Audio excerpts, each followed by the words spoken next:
So I'd like to put a bit of good news into my messaging, which is last week the FCA sent out a note having reviewed the implementation plans for some of the larger firms that were submitted in October. And there's a couple of areas of good news, and this is one where there was some good news. They highlighted that a number of the plans that had been shared had detailed metrics around the consumer understanding outcome.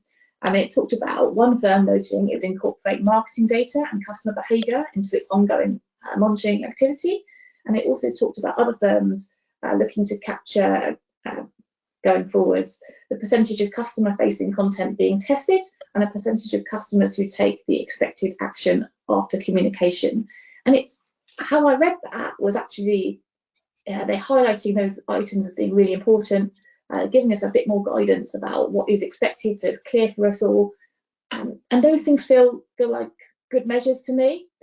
They are, in my opinion, focused on the risks that we see and that have been called out. So, for example, they've talked about the risk of nudge and sludge, the risk of sludge, and the desire to have more nudge to make people do the right action.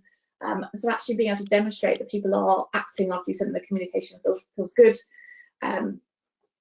I think a big piece is that understanding, so the idea that you're able to demonstrate you've tested it and people really do read it in the way that you think they do is great.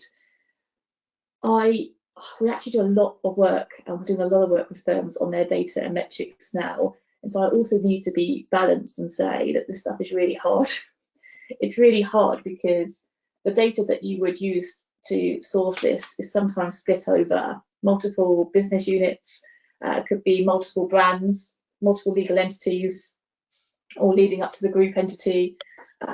You could really need to think about how you display it in an effective way, really thinking about operating models, so who's got what information, who's going to be exploring it. And so I guess on a more negative, that does feel right and consistent with what we're seeing. The FCA highlighted actually it didn't always feel like firms got enough support on these data elements, on these data, good data colleagues data, and prioritising that enough, because delivering this information for July will be quite difficult.